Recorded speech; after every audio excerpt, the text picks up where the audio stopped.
I'm here with my friends JC and the Thunderous One. We're going to be doing part 3 on the Fabian Society. Now, of course, this is a 140-year-old, highly respected think tank, very influential in the Labour Party. Every single Labour Prime Minister has been a member of the Fabian Society, and many of their ideas, of their papers, have become British government policy.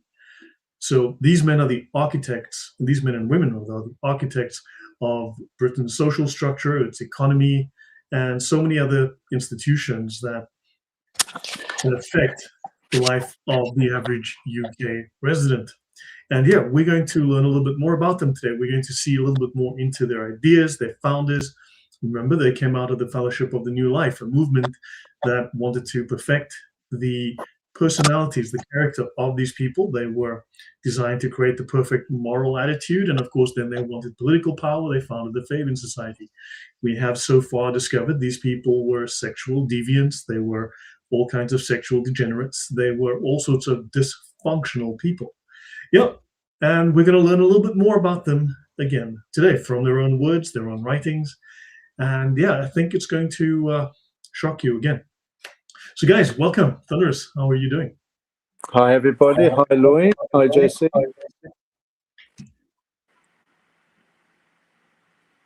JC, you with us?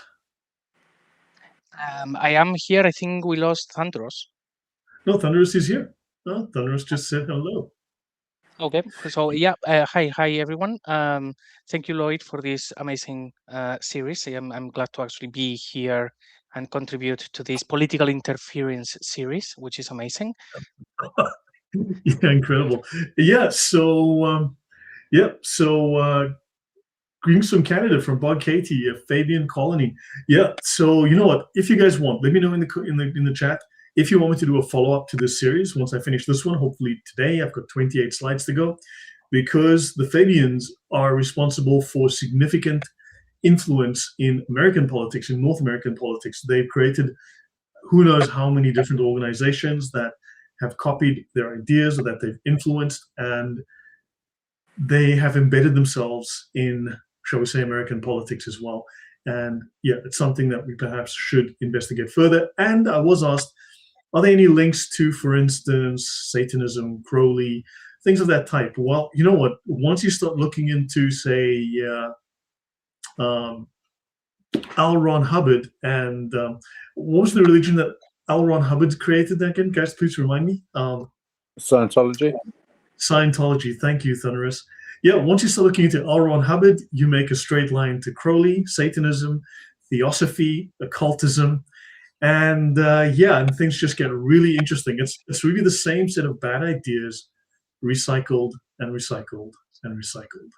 And these people all turn out to be all kinds of, once again, deviants. So yeah, anything you want to mention before I continue, before I dive right in? Yeah, I just think people could look at the material that you've presented and that we've been discussing for the past couple of weeks, and maybe do some of their own research and look at that period in history pre-World War I, where all of this sort of stuff, you mentioned Aleister Crowley, the books, you know, Darwinism, Eugenics, the Fabian Society. I learned last week for the first time about UPF, which is ultra-processed food, which had its roots 150 years ago. There seems to be a lot of things that took place in the past to get us where we are today. No, lots of things. We're going to look at some of that today.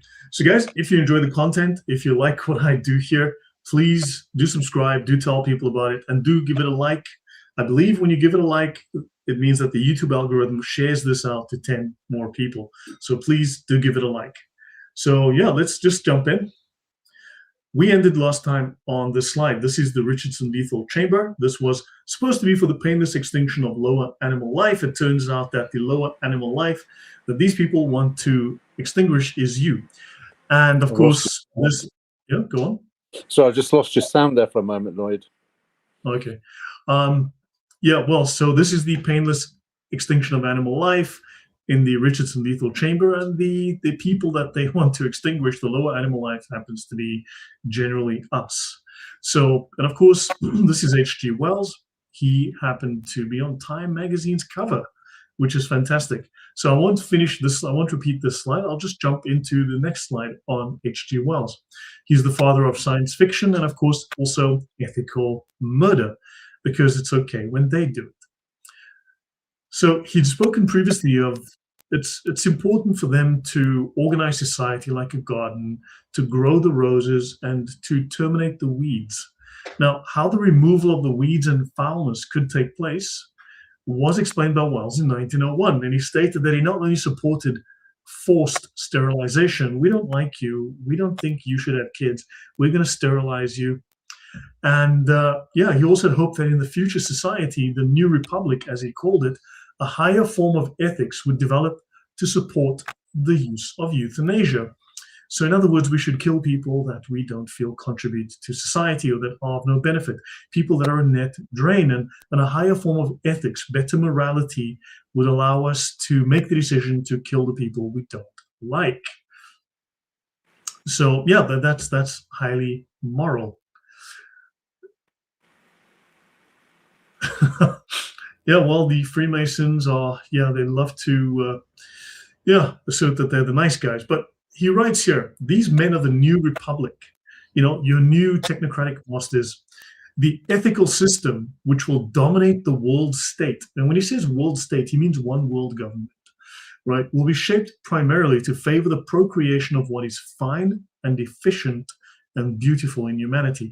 Of course, they are the arbiters of the meaning of fine, beautiful, and efficient. And you will have beautiful and strong bodies, clear and powerful minds, and a growing body of knowledge. And of course, we have to check the procreation of base and servile types. Ask yourself, are you part of the Aryan master race? You're okay. Are you black like me? Yeah, no kids for you, buddy.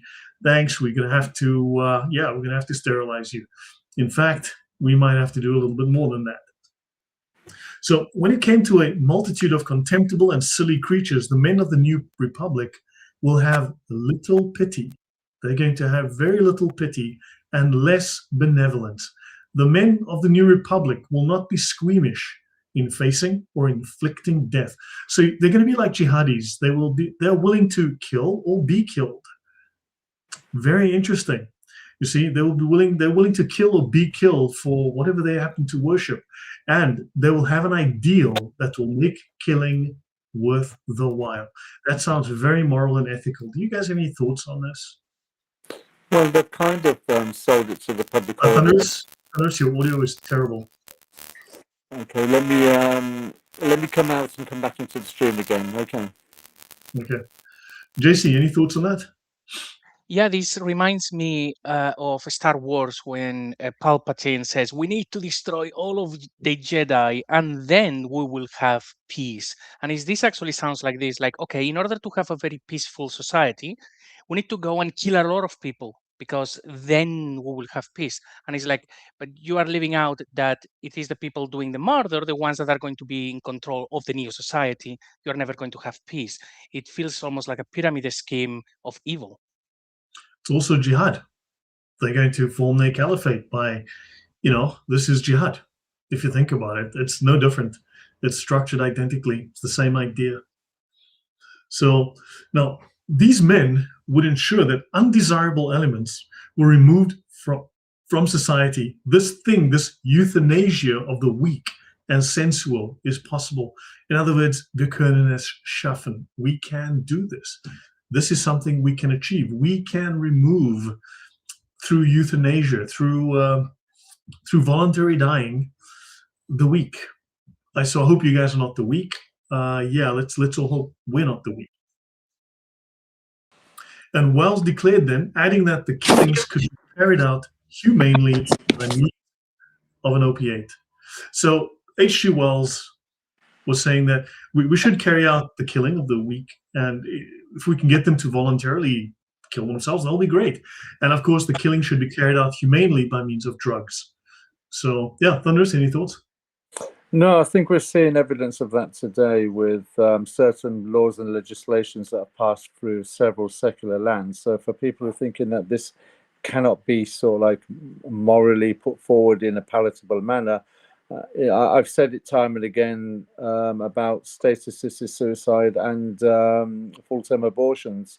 So we're already seeing a manifestation of this ideology. We're just waiting for it to be implemented in another manner, or a next stage, as it were. It wouldn't surprise me, if we get to the point of Logan's Run, where they consider human beings should only live till about 33 years old, and after that, you serve no purpose to society. Yeah, no, these ideas tend to mutate, but they tend to follow a certain recipe.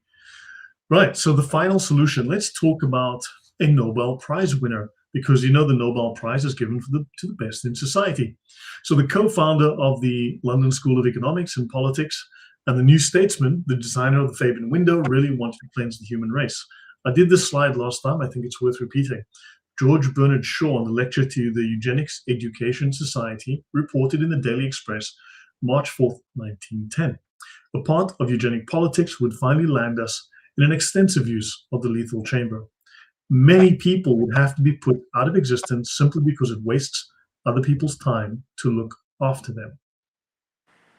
The moment we face it, frankly, we are driven to the conclusion that the community has a right to put a price on the right to live in it.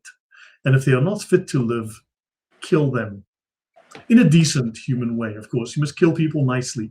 Murder them, but in the nicest possible way. These people are so generous. Right? And therefore we are driven to prescribe the lethal chamber, which was supposed to be for the lower animals like dogs. But yeah, it turns out it's good for humans too. Right, so let me reshare my screen. I'm going to stop sharing and then reshare because I need to play a short 1-minute video.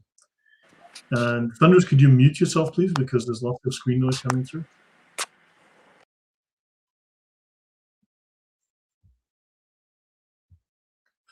Okay, let me play this. This is George Bernard Shaw. Right, this is an interview he conducted. This was public, right? This was recorded. And let's see, you can see this on YouTube, but let's actually play this. Hopefully you guys can hear this. I object to all punishment whatsoever. I don't want to punish anybody. But there are an extraordinary number of people whom I want to kill. Not in any unkind or personal spirit, but it must be evident to all of you. You must all know half a dozen people at least, who are no use in this world, who are more trouble than they are worth. And I think it would be a good thing to make everybody come before a properly appointed board, just as he might come before the income tax commissioners, and say every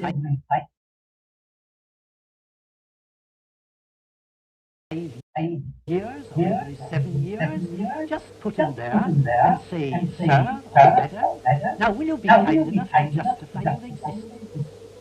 If you can't justify your existence, if you're not pulling your weight in central votes, if you're not producing as much as you consume, or perhaps a little more, then clearly we cannot use the reorganization of our society for the purpose of keeping you alive, because your life does not benefit us, and it can't be a very much use. Okay, so I'm going to stop sharing and I'm going to reshare without the audio. So give me 1 second. I did mute my mic. I eventually switched it off. So I disabled my mic completely. Sorry about that, guys, but let's have a look at what he said here, right? So he says here, I don't want to punish anybody, but there are an extraordinary number of people who I want to kill. Not in any unkind or personal spirit. He wants to just kill you in the nicest possible way. You must know people who are no use and more trouble than they are worth. I think, yeah, like leftists think Republicans and conservatives and Christians are those kinds of people. I think it would be a good thing to make everybody come before a properly appointed board and say every 5 years or every 7 years, just put him there and say, sir or madam, now will you be kind enough to justify your existence? So yeah, and if you can't, of course, then they need to say, well, I'm sorry, but you produce less than you consume. In fact, you are no use to the society. We think we're going to put you in the lethal chamber. Thanks. Have a nice day. Now, in 1938, 5 years after the National Socialist takeover in Germany, Shaw wrote in a letter to Beatrice Webb, one of the major co-founders of the Fabian Society, "I think we ought to tackle the Jewish question by admitting the right of the state to make eugenic experiments by weeding out any strains they think undesirable, but insisting they should do it as humanely as they can afford to." So we should kill the Jews, but humanely, right? And we should kill anyone that can't, justify their existence, or anyone that we think is using more resources than they provide. You guys, what do you think of all of that? I think if that was put to a vote instead of a panel, the politicians will be the first ones to go. I think the difficulty you've got with this is the panel themselves are not going to be subject to the every 5-year justification for your existence. So they're the ones who are arbitrarily making the decision as to who comes before the panel. Okay, so let's look at every 5 years. Now, the difficulty with every 5 years is that technology changes and advances every 5 years. Sometimes it takes great leaps, and sometimes it's very slow incremental moves. So the problem is you have to change the parameters as to what you justify as legal existence. So the parameters that you start with 1930 as an example are going to be different by 1940 because technology would have changed. So they will also, if they think that you are not just a net drain by their definition of what's a net drain, but also if they think you are undesirable as they define undesirable, then, well, it's the lethal chamber for you, right? It's all subjective from their perspective. There's the point. So I was just going with if you're using more than you contribute, so that could be technology based. But then if you're looking at it from the perspective of, say, intelligence or the color of your skin, or these things, those parameters can change as well, because you see, they could look at, say, the lower dregs of society as they see it as being manual labor, whereas things become more automated, there isn't the requirement for manual labor anymore, and we're seeing that evidence today in our world. So you can imagine if these laws were implemented, the state of humankind would be dwindling down. And it would be, I remember a scene in a movie, it's Magnum Force, one of the Dirty Harry movies.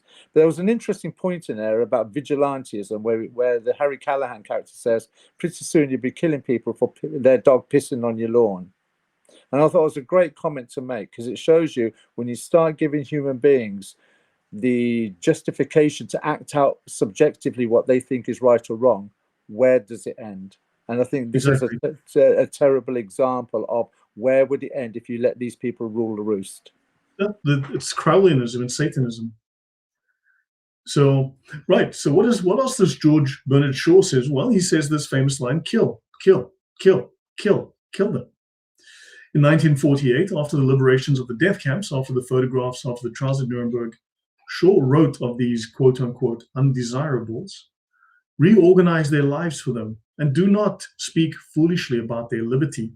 So for the Americans out there, he wasn't fond of American liberty. He thought that was stuff that's old-fashioned and they should fix that. But it may be asked whether they are to be allowed not only to read the newspapers, but also to marry and breed. So you need to be given permission to read, because you can't have you educated. And also you need to ask nicely if you can marry and breed, because you're one of the lower classes, right? Yes, the ungovernables, the ferocious, the conscienceless, the idiots, the self-centered myopes and morons, what of them? Do not punish them. Kill, kill, kill, kill, kill them. The most amiably soft-hearted monarch confronted with a death warrant must sign it or abdicate as unfit to reign. So yeah, lovely guy, wonderful guy, definitely not on a jihad to kill the unfit, as he defines them.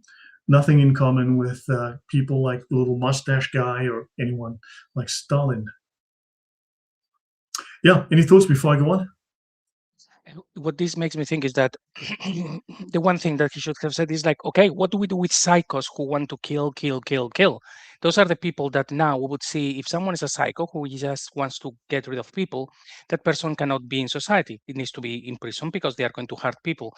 This guy seems to have been there telling people, no, I'm just want to kill people, but it's not because I'm a psycho, it's because I'm a very good guy. So we just need to kill those guys. It's like, but this is the sort of language that should get you in prison for a lifetime. Yeah, but this is the kind of language that forges a society that becomes a major political force that runs the UK government. Yeah, And- this was, yeah. Go on. And I think if you was to do a psychological profile of this kind of thinking, of this kind of mindset, then what you're dealing with is sociopathic people. Yep. No, clearly. So this is a piece called Capital Punishment, published in the Atlantic Monthly in 1948. So this is a link to the article. You can actually, it's easy to find, just Capital Punishment, G.B. Shaw. All right, so no Irish, no Jews, Muslims are fine, of course. This is Fabian track number 131, The Decline in the Birth Rate by Sidney Webb. I've gone to the Fabian website, looked for certain.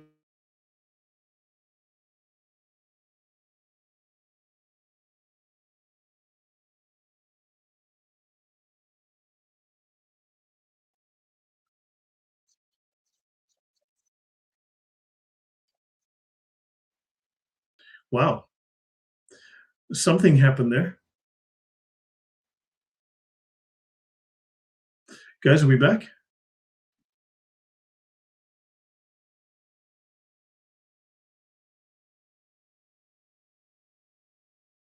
Hey guys, are we back? Something weird happened there. I'm back, and okay, Thunderous is back as well. Thunderous, welcome back. Sorry, we got kicked. So we're back.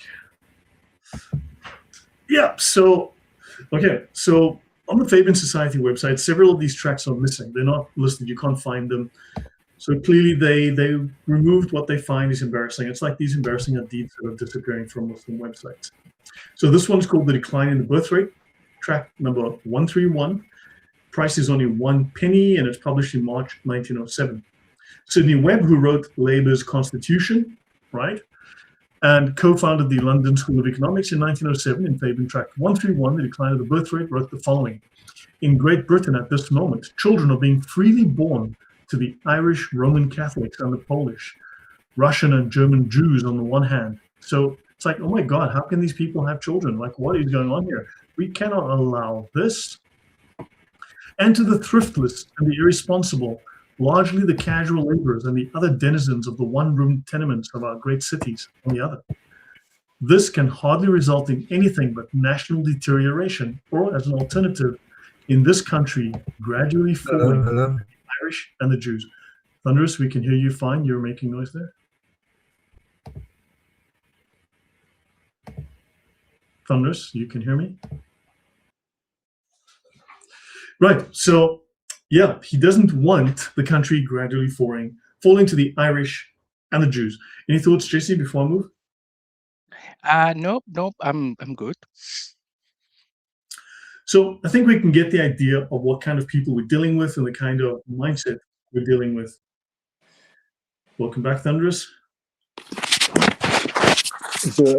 Do apologize, guys. I appear to be suffering a tech issue. Yeah, so just be careful about making noise and, so yeah. So any thoughts or response to what I just had previously, Thunderous? All of this?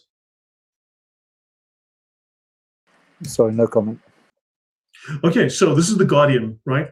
H.G. Wells gave a glimpse into his flavor of utopia. Remember, utopia is the Greek word that means nowhere. In other words, it's fictitious, it's fabricated, it's a place that cannot exist. This is the kind of fake, perfect paradise that people want to create. So, when he wrote in 1901 that those swarms of black and brown and dirty white and yellow people that failed to be efficient would have to die out and disappear. So let me see, the swarms of black and brown and dirty white and yellow people that are not efficient would need to disappear. He also produced long screeds on Jews. However, according to Science's most elite magazine, Nature, Wells embodied the essence of the scientific method. So H.G. Wells wasn't a psychopath or a Nazi. No, he was the scientific man. So, yeah. H.G. Wells, of course, was a Fabian member from 1903 to 1908, and he was a founding member of the British Eugenics Society. Good guy, in other words. In 1901, in anticipations of the reaction of mechanical and scientific progress upon human life and thought, which was a non-fiction bestseller, a book he called the keystone of his life's work. This was his magnum opus or something, Wells wrote. And for the rest, these swarms of black and brown and dirty white and yellow people who do not come into the new needs of efficiency, like society has to be efficient. And if you want efficient, well, you need to go into the lethal chamber. Well, the world is a world and not a charitable institution. And I take it they will have to go. The whole tenor and meaning of the world, as I see it, is that they have to go. How? Well, we've already got the lethal chamber. That's his idea of how they're going to go. So, yeah. And then there is a guy called William Beveridge. Now, Beveridge wrote the Beveridge Report, which is the blueprint for the welfare state in the UK that you guys love so much. With the human rights charter, the European Human Charter of Human Rights, the ECHR, you guys love so much. And, you cannot deport murderers, rapists, frauds, thieves because the kid likes chicken nuggets from Kentucky in the UK and would suffer if they were sent to eat them in a different country. Of course, he wrote the blueprint for the NHS, Social Security, the safety net, etc., etc. His name is on buildings across the country. Great guy. He was a member of the Eugenics Society. He sat on its consultative council until the late 1950s and died in 1963. This is an image taken shortly before his death. Poor guy must have had some sort of crazy cancer. Right, so eugenics as UK government policy. So, 16th of February, 1943, the House of Commons debates the Beveridge Report. On the same day, he went to the Mansion House to deliver the Galton Lecture to the Eugenic Society. So he switches between the government and the Eugenics Society, because clearly he's taking eugenics ideas into government. Remember, these people are the deep state, the administrators that run the government. The title of this speech he gave was Eugenic Aspects of Children's Allowances in the Eugenics Review 34, page 117. So, the architect of the welfare state presented his blueprint to the Eugenics Society and told them that this served their purposes on the same day that Parliament was debating the policy. So they introduced eugenics into UK government policy. So this is not charitable, because they said that the world is not charitable, but this is eugenics applied to the state.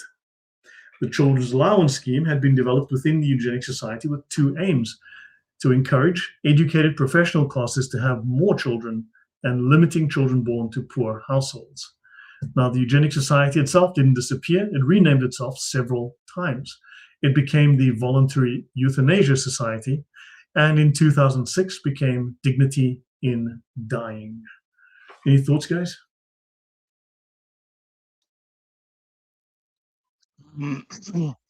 Just thinking about on the previous slide, that when we see what is going on in the UK with this welfare state, that it starts to make sense why, when people are saying you have to start deporting people, you have to close the borders, and the answer from the government is no, we can't. We cannot do anything about this, because laws. But it looks like the reason that they are not sending people back or closing the borders is because their policy is basically prohibits them from doing so.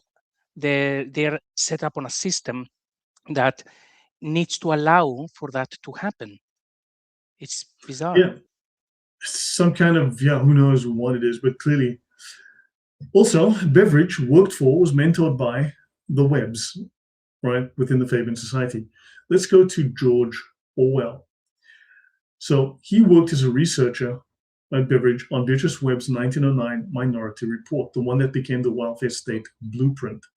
The Fabians then made him director of the London School of Economics in 1919. So the pipeline runs from Fabian circles into eugenics, into the government, and back again. One man saw all of this from the inside. George Orwell was a democratic socialist. In other words, just a regular commie with a nicer name. He fought in Spain. He was never a conservative. He was never a Fabian. And he was never fooled by any of this.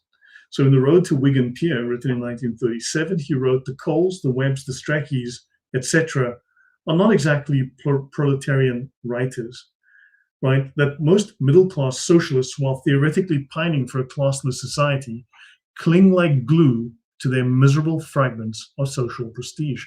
These are champagne socialists. These are people who talk about the people and actually want to be the masters.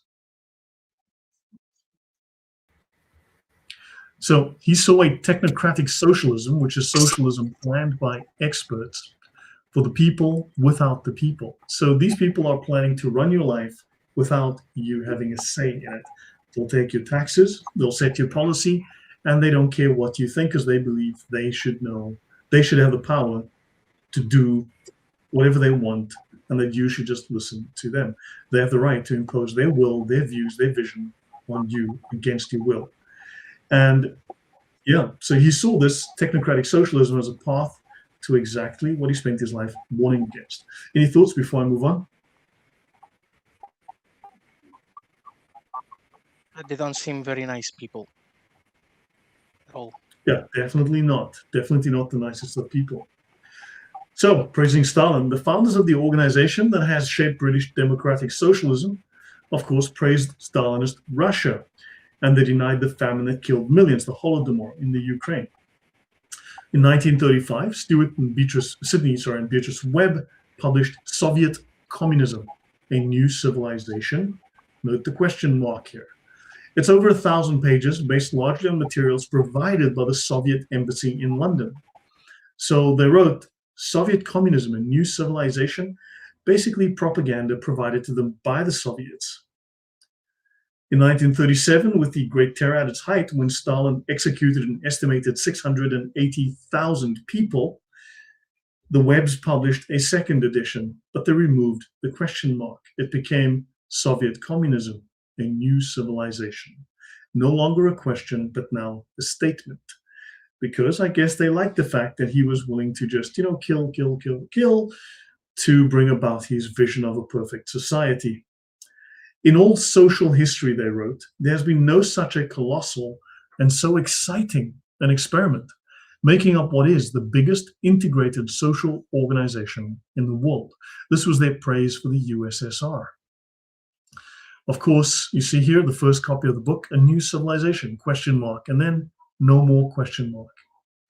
And then George Bernard Shaw wrote in 1931, were I 18 years of age, I would settle in Russia.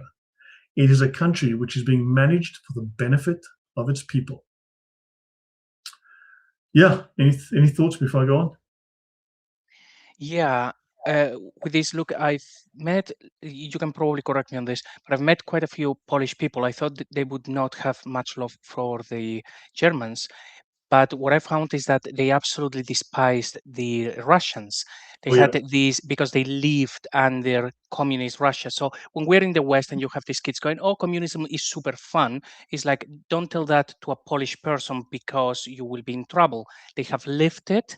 And it's and I think it's illegal to even try to use any propaganda, Soviet propaganda or anything like this in Poland. Am I right about that?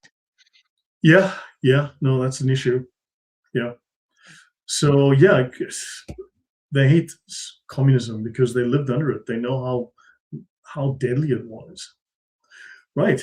Let's have a look at George Bernard Shaw and Stalin. So here we've got a dying George Bernard Shaw, and he's got a picture of Stalin on his mantelpiece right here. Okay, you can't really see it, but there's old Stalin. See right here? He's got Stalin right there. Sorry, right there in his mantelpiece here. You can see the little mustache over there, but that's good old Stalin on his mantelpiece. He wrote, after a visit to Russia, he said, tomorrow I leave this land of hope and I return to our Western countries, the countries of despair, because the West is bad. It's countries of despair. Hope is in Russia, Soviet Union under Stalin. Yeah, definitely the good guys. He met Stalin for 3 hours. He called him a Georgian gentleman. Shaw signed a letter to the Manchester Guardian denying the Ukrainian famine because, well, you know, that's what you do when you are a communist, now don't you? At the same time, a Welsh journalist called Gareth Jones was on the ground in Ukraine reporting the mass starvation. At least 5 or 6 million people died, if not double that. All right.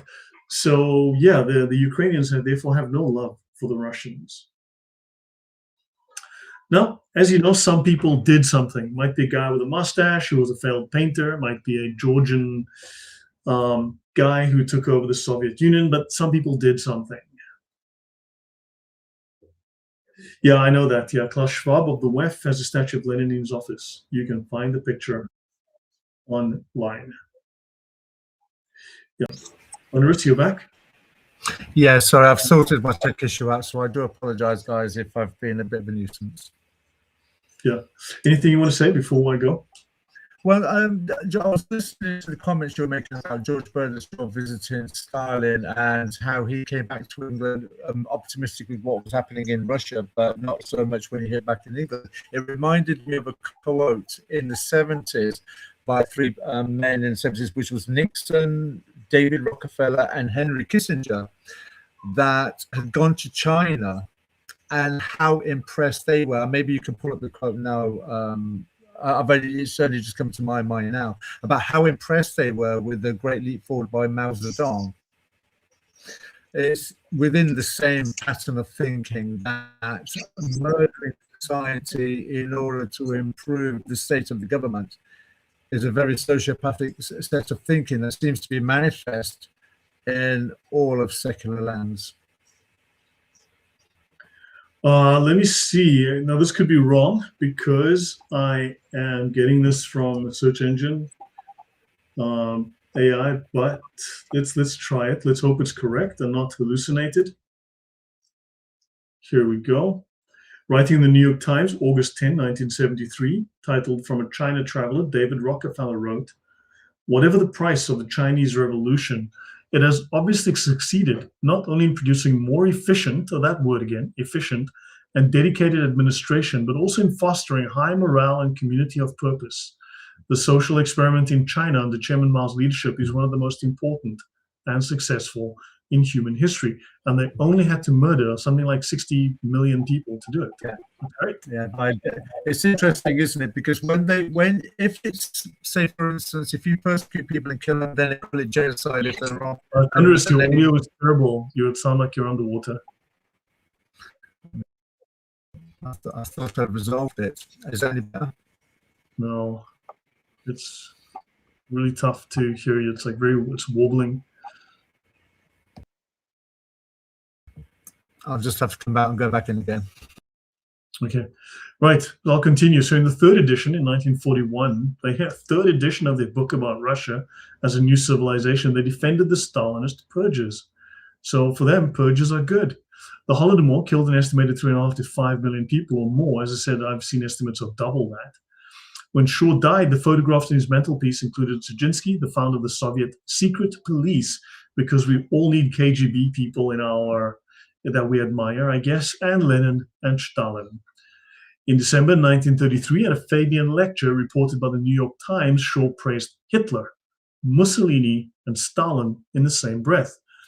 New York Times says here, Shaw heaps praise upon the dictators. While parliaments get nowhere, he says, Hitler, Mussolini, and Stalin do things. And you can see here, Shaw heaps praise upon the dictators. That is at the New York Times, and it's in the archives. It's December 12th, 1933. 10th of December, 1933. Yeah, so the only way to get ahead is to be a dictator, and he praises the dictator for these dictators for getting ahead because they do things, they get things done. So yeah, so now you can see these Fabians, these leading Fabians, the founders of the Fabians, they praised, they loved, they endorsed, they revered, they visited, they befriended the worst dictators of our times. Right. So his justification, of course, for loving people like Stalin, Hitler, Mao, Lenin, and so on, they're trying to get things done, and that's okay. Shaw praises Hitler as an able statesman, but he says he erred by not urging intermarriage with Jews. Now, of course, he wanted intermarriage with Jews because then you see, then they would dilute and eventually eliminate the Jewish gene because they would intermarry with Europeans, and they would eventually become genetically European, and you'd have no more Jews. This actually was also the recommendation of Malthus, because these people were Malthusian. So he's not getting this out of nowhere. He's actually taking this from Malthus. Although in other examples, he'd stated, yeah, we just need to kill them. So, yeah. Orwell saw this very clearly. He recognized this as power worship, as he said, and a dangerous tendency among the intelligentsia to value ruthless efficiency, that word again, right, over basic human liberty. These people are psychopaths. They think like machines. They have no compassion. They don't want to be compassionate. They just want to run things according to whatever they have in their minds, which is clearly also just,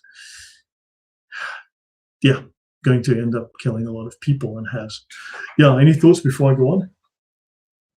Well, I'm actually very shocked about this because certainly nowadays, anyone who would sing praises about any of those people, we would know those are just crazy individuals and you shouldn't trust them.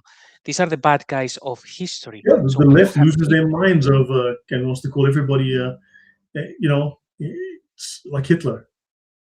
Yes, and at the same time, they try to get the ideologies of these people embedded into politics, but they just call it good. Basically, they are trying to turn good and bad, switch it over, and say, no, we're doing it for the greater good. It's very scary. Yeah.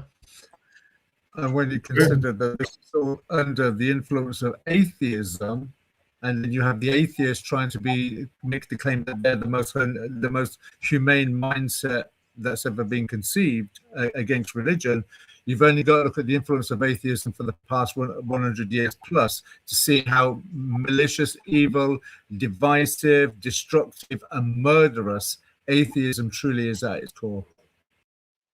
Right. So yeah, so the left, these leftists and socialists and eugenicists, for them, tyranny was excused, very easily excused. Mass murder was excused as long as it masqueraded as administrative progress. Right, so Fabian prime ministers, quick look at that. The Fabian Society claims on their own websites, in their own publications, that every Labour prime minister has been a Fabian. Clement Attlee, Harold Wilson, James Callaghan, Tony Blair, Gordon Brown were all affiliated with the Fabian Society. Ramsay MacDonald joined the Fabians in the 1880s. We spoke about them. He sat on their executive from 1894. He became Britain's first Labour PM in 1924. Clement Attlee, Fabian member, taught at the London School of Economics. He won the 1945 landslide. 229 Fabian Society members were elected to Parliament that year. Labour's manifesto was written by Fabian Michael Young, or co-written, shall we say. Harold Wilson, Fabian member and chairman of the Society. 12 of his 20 cabinet members were Fabians. Welcome to the Fabian deep state. And of course, Sadiq Kant. Sorry, I made a mistake. I left the T off at the end of his name. Sadiq Kant served as chairman of the Socialist Fabian Society, remaining on its executive committee. He is a vice president of the Fabian Society. And now you know why he's doing what he's doing.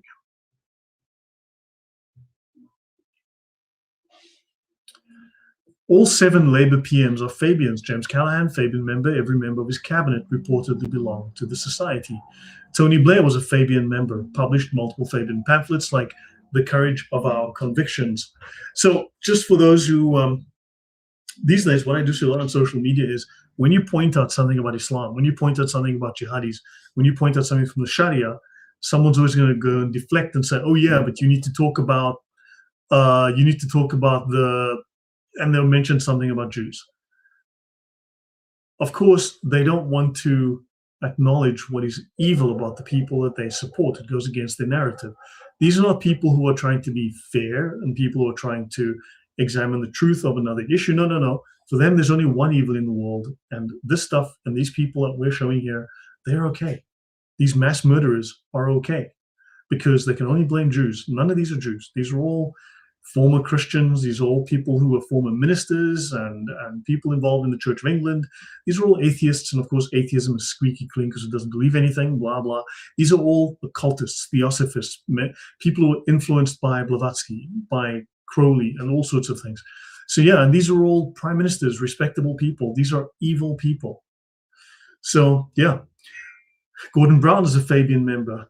And the whole idea of Bank of England independence, well, that was born from a Fabian pamphlet. It was enacted in his first week as PM, which benefited the Fabian Society. Keir Starmer, former Fabian Executive Committee member, first leader to win while sitting on the committee, and he wrote his political vision as a Fabian pamphlet. Yes, Sadiq Khan is a Fabian too. Any thoughts, guys, before I move on? Well, yeah, I wanted to mention about the Sadiq Khan. That's actually very scary if he becomes prime minister at one point. But when that comment from Thunderous a moment ago, when he said that the atheism is something that has caused a lot of chaos, Lloyd, I think I saw in one of your shows in the past, I could be wrong, that you showed how many wars have been fought religiously and non-religiously, and something like 90% of them have been by non-religious means. So when we are going more atheism means more war and more of what we are seeing here that the Fabians seems to be pushing. In fact, Islam is responsible for more war as a religious system. In terms of religious wars, only about 7% of known warfare in the last 8,000 years can be traced to religious roots. And of those wars that have a religious component, the minority of wars that have a religious component, because over 93% are secular, the Islam is responsible for more war and killing than all other religions combined. Religion of peace. Yeah. The religion of peace, exactly. Yellow, warm, peace. Yep, exactly. Yeah, Mark Carney, I don't know, but the Fabians are all over the world. They've got different organizations under different names. So yeah, I can do a second series on that if you guys want. I can put together some slides. I've already looked into their political infiltration into the US. These people are everywhere, everywhere. Thunderous, anything before I move on? No, I'm okay, Lloyd. Okay, so yeah, I've got another 12 slides to go. Let's finish this today. So the window, back to this window, you can see here, pray devoutly, hammer stoutly. These people are socialists, meaning they're atheists. But they need to pray devoutly, hammer stoutly. What are they praying to? Well, of course, they're praying to themselves, to their own works. Industrial democracy, the Minority Report on the Poor Law, English local government, history of trade unionism. They're praying literally to legal manuals, Fabian tracts and essays, getting married, plays for Puritans. What is London? Whatever. But this is fascinating. Industrial democracy. They're praying to their own administrative texts. Crazy stuff, right? Then, of course, you've got two of these guys here hammering the world. Africa, Europe, Asia, Australia. They're hammering the world into shape. They're beating the world into shape with hammers. Here you can see the Fabian Society logo, right? A wolf in sheep's clothing. A wolf dressed as a sheep. And then, of course, you've got, right, not sure what that is, but you've got a guy, he's fanning the flames here, right? He's fanning the flames. And yeah, so, and then, of course, this here, we'll get to that in a moment. So Shaw designed the window in 1910. Yeah. Sorry, can you actually zoom in? I think the fourth guy at the bottom has a book with something written on it. So let's see if we see what it says. New World for Old. New Worlds for Old. The New World Order, basically. New World for Old. Yep. It's a play on the word. New World, yeah. I was going to say, because in Second Peter, I think it is, where it's written, God inspires Peter to write, for there's going to be a new heavens and a new earth. Everything about this is in verse. You see, the Bible says, God says, let us make man in our image. And here we are looking at human beings saying, let's make God in the image of us. Yep. We will be God. We will fashion the planet. These are our holy texts. And we will create the master race. Yeah. labor manuals, legal texts. This is Sharia. This is Fabian Sharia. This is the law. Their religion is the state and the legal texts of the state, and this is their Sharia. This is modeled on Islam. We're gonna have to have a look at that, but this is modeled, please understand, this is modeled on Islam. This is modeled on the Sharia, right? And David James Flood is correct here. These people literally believe themselves to be gods. They believe the first lie told by the serpent in the Garden of Eden. And I want you to see this line: remold it nearer to the heart's desire. So remold the world nearer to the heart's desire. Do what thou wilt is the whole of the law. That is the Satanic Creed. That's Crowley's Satanic Creed. Keep that in mind. So we have George Bernard Shaw and Mr. Webb here hammering out the new world order on an anvil. Yes, Thunderous? I was just going to say that even that phrase there, the heart's desire, that's still yet again an inverse challenge to what the Bible says. Because in the book of Jeremiah it says the heart is more treacherous and desperate, and who can know it?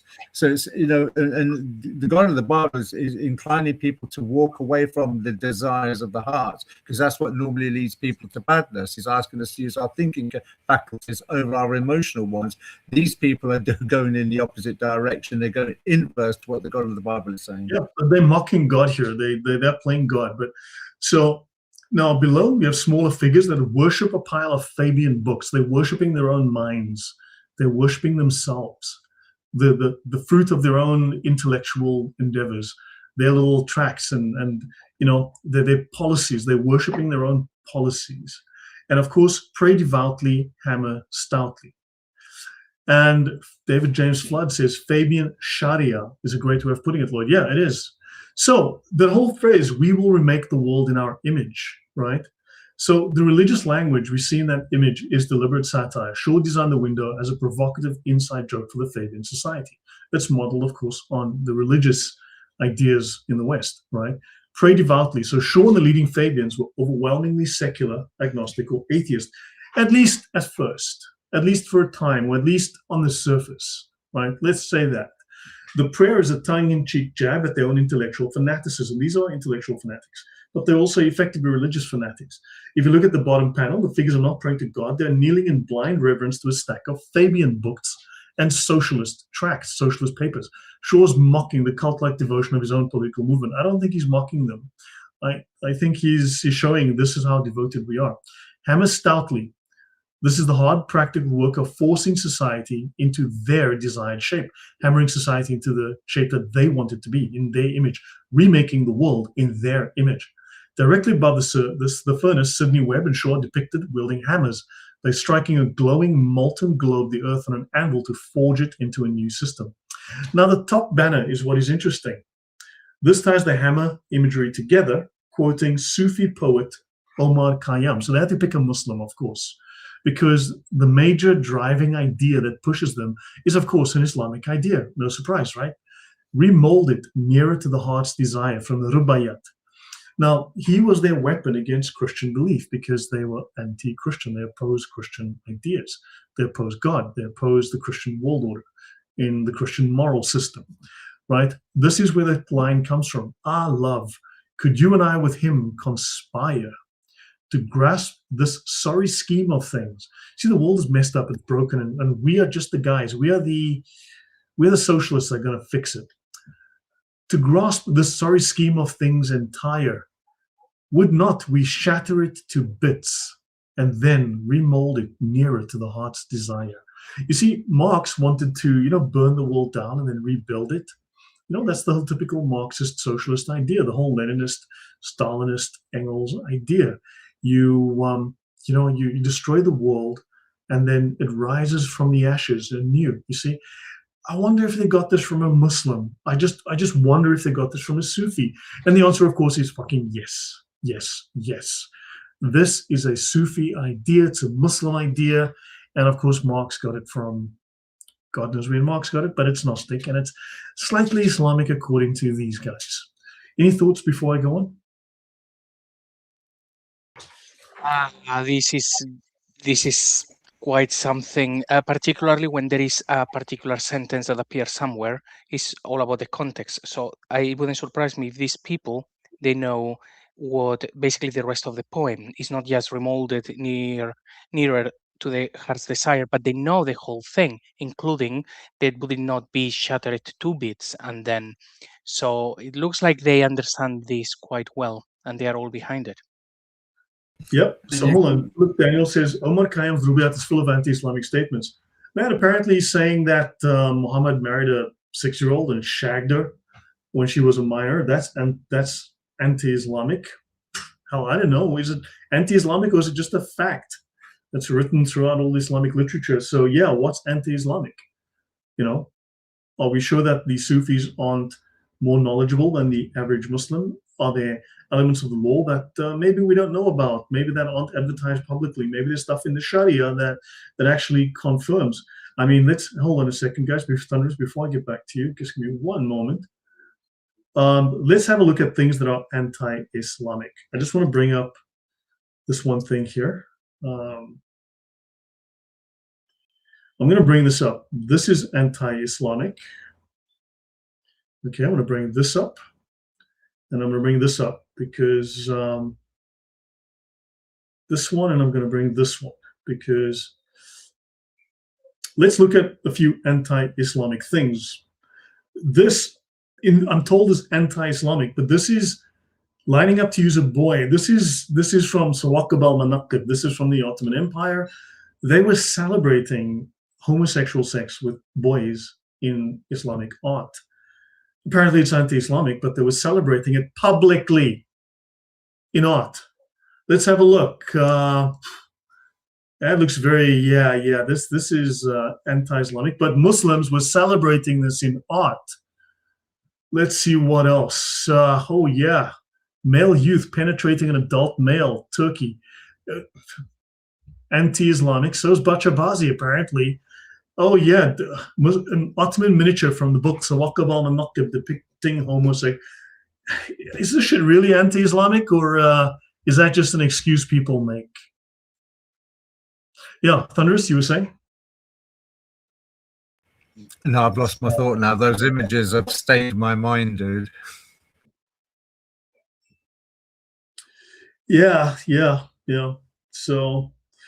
So yeah, anyway, but guys, take screenshots. It's on my X account. Check me out on X, just under my name, Lloyd de Jong, and post those images to Muslims and ask them what they think of that when they start talking about Epstein and all sorts of stuff.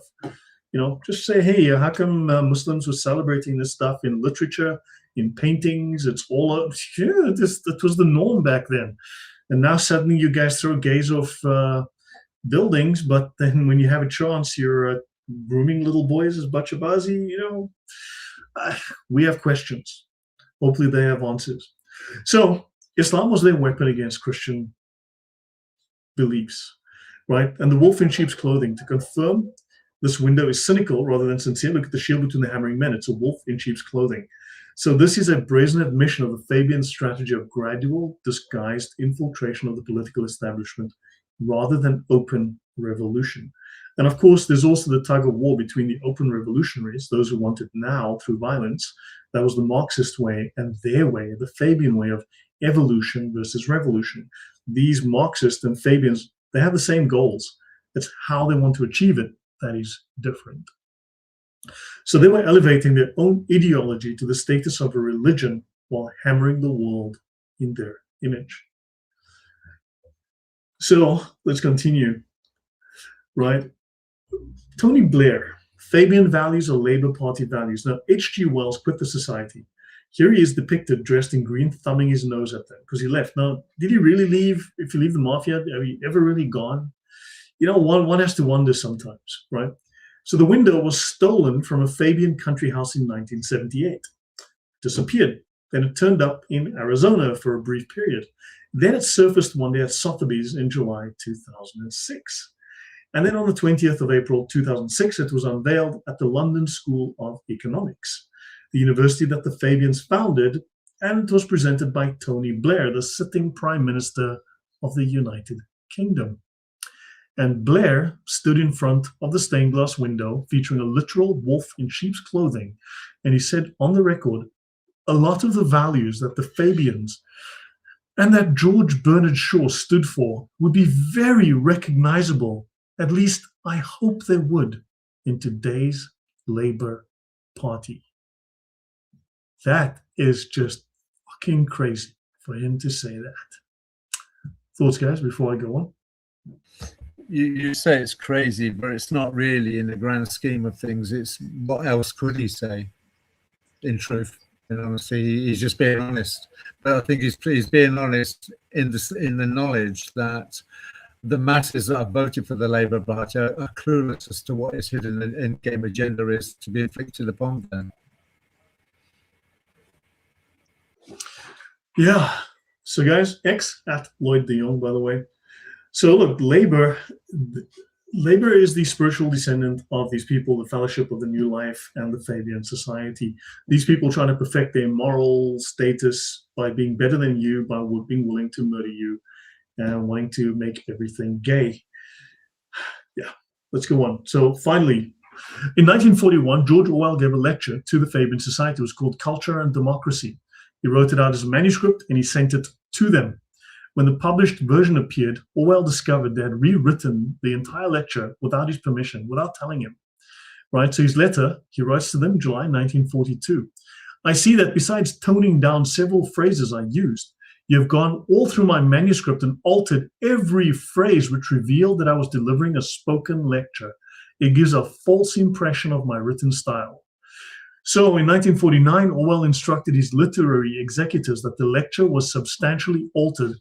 In other words, in 1984, they speak of the past was altered, right? They would change the books. They would change the text of the books to give a false impression. Well, it happened to him.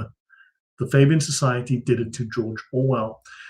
So his lecture was substantially altered and deformed all the way through without my knowledge or consent, and he ordered that it never be reprinted. So there you go. Let's look at George Orwell's book, 1984.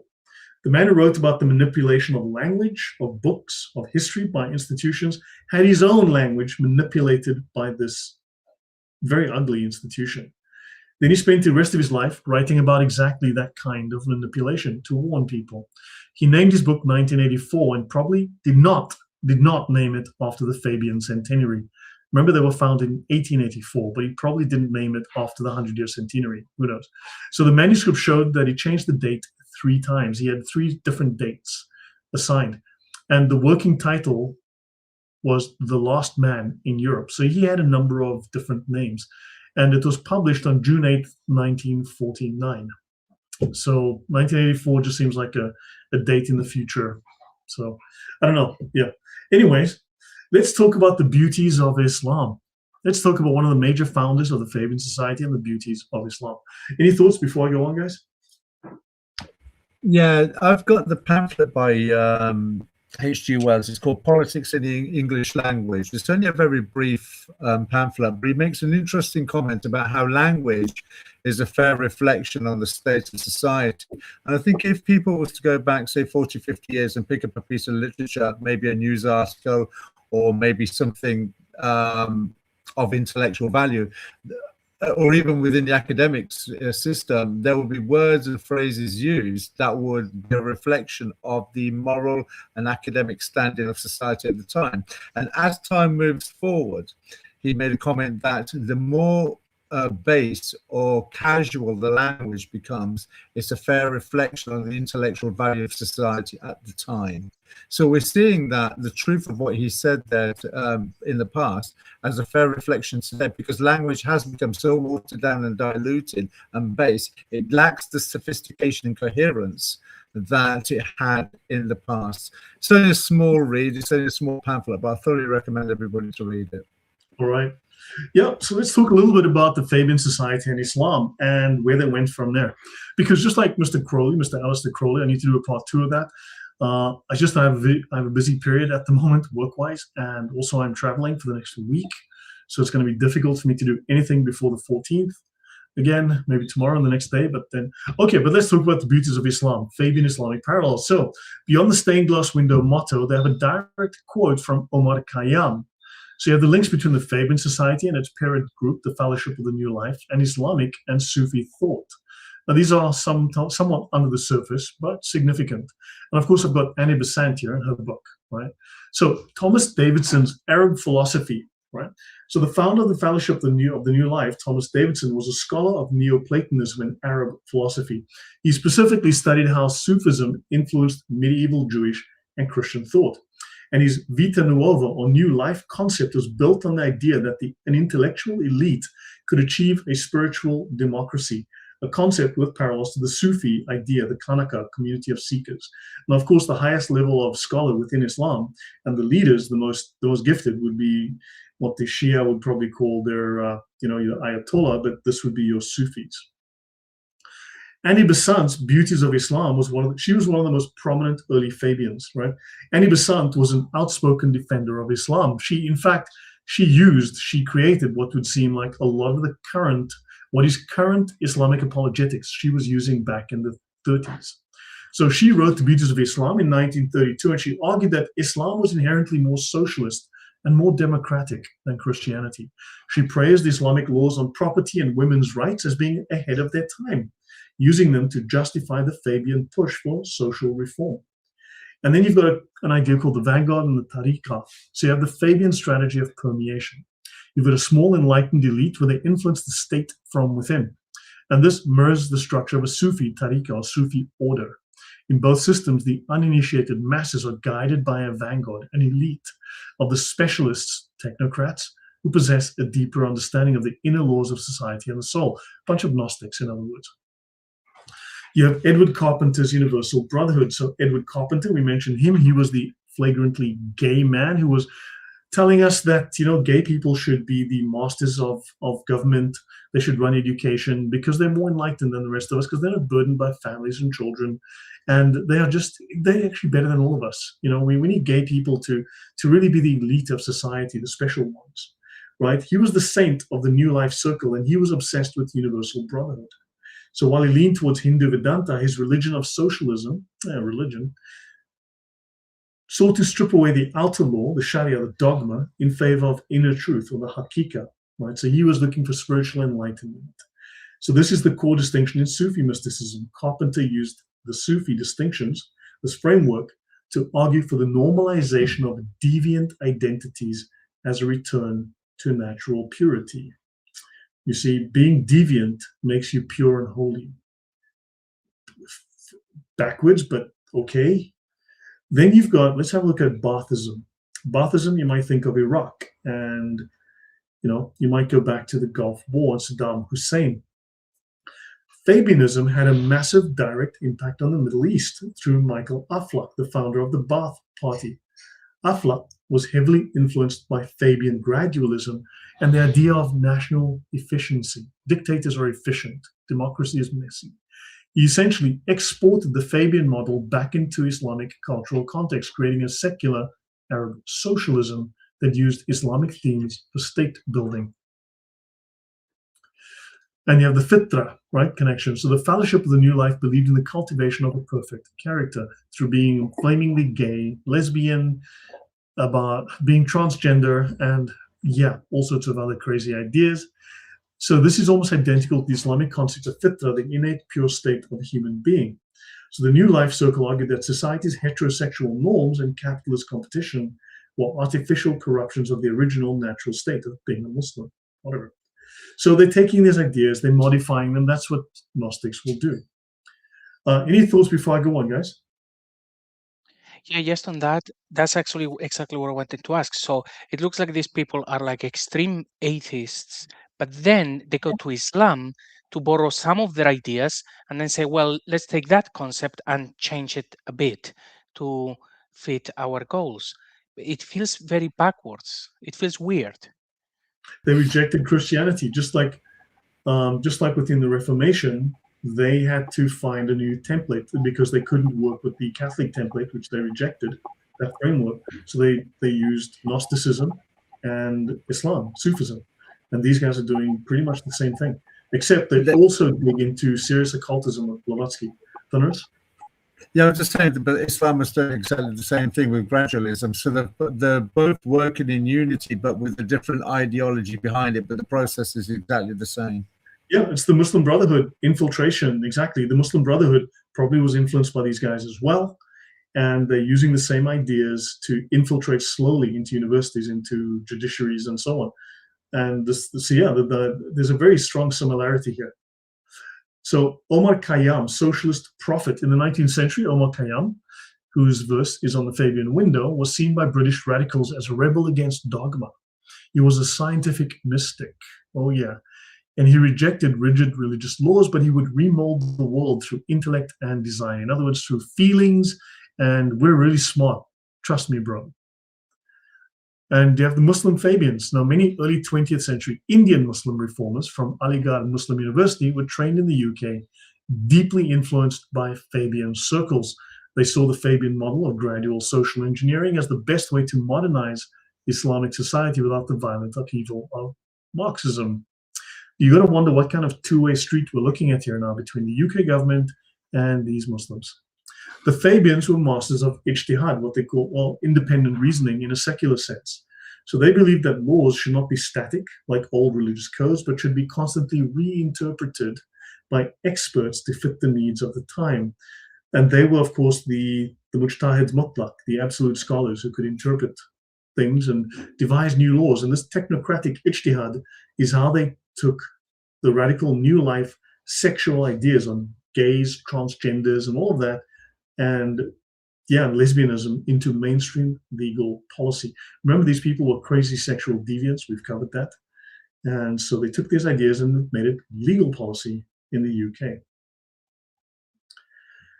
I would say, Pete Ross, that that's total bullshit, because this is like saying Muslims have no agency, Muslims have no doctrine, Muslims haven't been doing this shit for 1400 years, and they didn't fucking wait for MI6 to be created before they got up to their bullshit. They've been doing it for longer than any of us has been alive. For over 1,000 years before we were born, they've been doing this shit. So the Muslim Brotherhood, one of the major founders of the Muslim Brotherhood was very much a Sufi. He was a Freemason, and yeah, those things have been around a little bit before the CIA, unless the CIA has a time machine. I'm really just really tired of hearing all of these, shall we say, conspiracy theories. I mean, we may as well start a conspiracy theory that says that parenthood, do you know that parenthood causes psychopaths? Parenthood should be banned because parenthood creates psychopaths. Do you know that having children creates psychopaths, so we need to ban having children? That's exactly the same argument, the same ridiculous argument that the Catholic Church created Islam. Now, the guys who make that argument should have a fight with the guys that say the Jews created Islam. Because, man, you can't have both ways. So you guys need to figure out which one it is, because you all contradict each other, right? Now, the fact is, everybody was Catholic at one point, and in Arabia, most people were Jewish. So, of course, they're going to steal ideas. It doesn't mean you created it. And the fact that you had a kid doesn't mean you made him a psychopath. This is really bad reasoning. It is really specious. It is really stupid. And this is Candace Owens level reasoning. Seriously. I heard that the Muslim Brotherhood is controlled by the London elites. Is there any truth to that? Look, these guys were friends back in the Reformation era, the Muslims and the Protestants in London. I mean, the Queen was effectively bending over for the Sultan. If you go through the history, that's something I want to do on this channel. I've got a lot of notes on it. Queen Elizabeth was effectively bending over for the Sultan of the Ottomans, right? She was doing his bidding, and she couldn't get enough of his shaft in her mouth, basically. So this is where they were for last 500 years. Are they connected? Are they working together somehow? Probably. Are some of these secret Muslims? Certainly, right? But yeah, do we have all the evidence? No, but I think we need to go through it methodically. We need to go through it by the historical method and derive what is very probable, and not just accept the Candace Owens level nonsense and the typical kind of conspiracy theories as given. Guys, before I go on, any thoughts from you? Sorry for my little rant there. I just wanted to ask one question. It goes back a slide. It's come to my mind what I wanted to ask. It's been prompted by Optim Prince. Forgive me if I've got your name wrong. And the comment he makes in the chat is, a woman defending Islam will always be hilarious and sad. Now, going back to what the lady said in your previous slide, where she said Islam and women's rights, that she could use that as the template for advancement. What is she looking at in order given Islam teaches that women only possess 50% intelligence, the inheritance laws do not make sense. A woman can be beaten, a man can have 4 wives. Everything within the Islamic literature is a negative to it, to a woman. They just skip over those parts. They just skip over those parts. They're selective. But what is, this is my point, the question. What is there? I have never come across anything really that is advantageous for anybody to select Islam. They'll lie about it because I'm actually going to cover her explicitly in the next couple of slides. We're going to go exactly into what she had to say. So yeah, I'm actually going to cover that. Yeah, Muslim Brotherhood was founded in 1928 in Ismailia, Egypt, by Hassan al-Banna, 22-year-old school teacher who was in response to British colonialism. Yeah, everything's in response to British colonialism. There's nothing that isn't in response to British colonialism. Do you know that Irina Zarutska was killed because of, well, the only 2 possible causes, British colonialism or climate change? Which one killed her on that train? I have no idea. But a man plunged a knife into her neck. We cannot blame black people. We cannot blame agency. We can only say either British colonialism did it or climate change, one of the 2. So I'm going to go, she was killed by climate change. How's that for a change? Right? So yeah, no. He was a Muslim. Muslims want to kill you. They want the caliphate. They want to murder anyone who's not a Muslim. They want to force you to convert. They want to destroy Christianity. They want to burn all the churches. They want to enslave the women. They want to go back to the way it was under Muhammad. This has been the Muslim way for 1400 years. It's got fuck all to do with British colonialism. So maybe we need to start giving Muslims agency.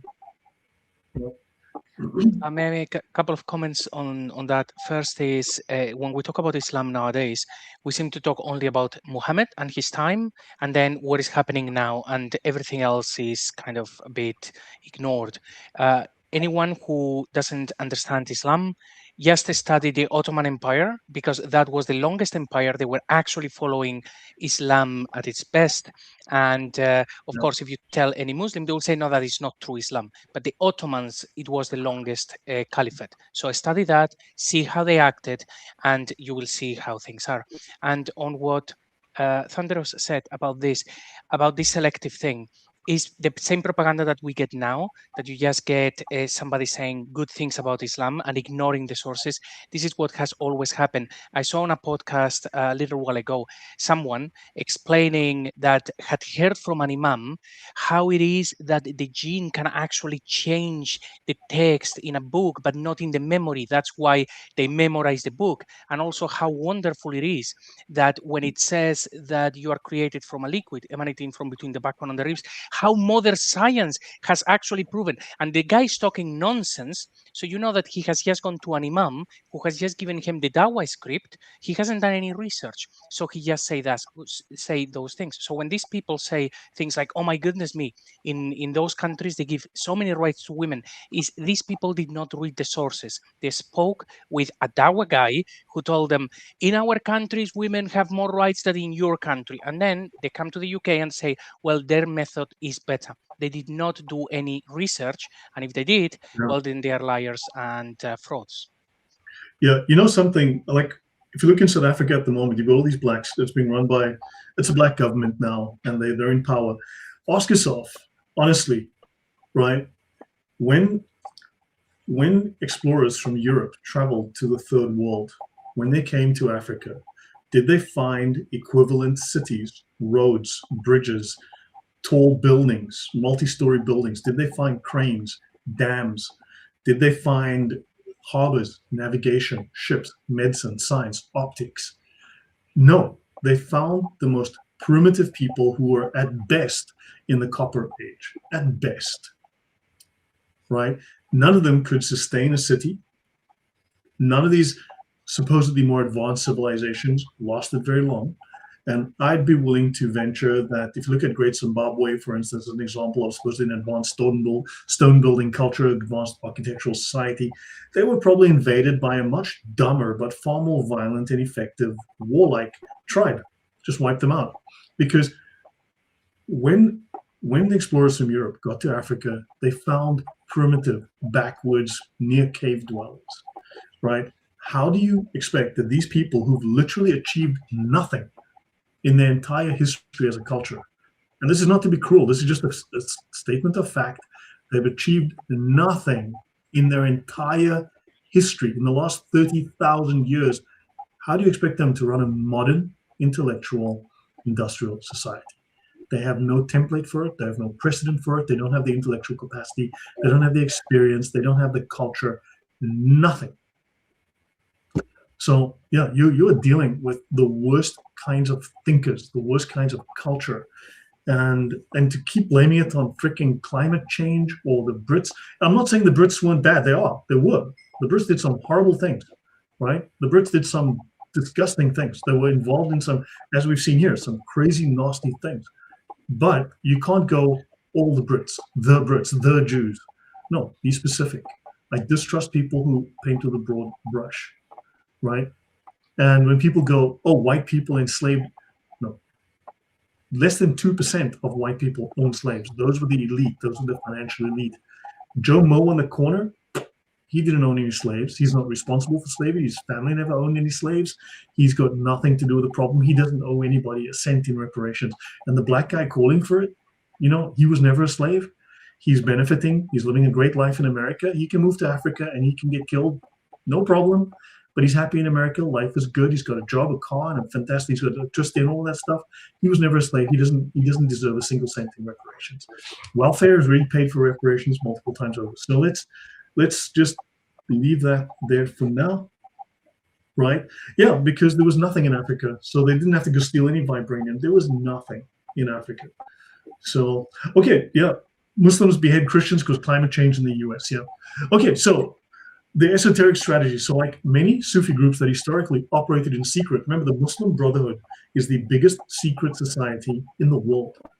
It's got something like 500,000 members and millions of adherents, supporters, right?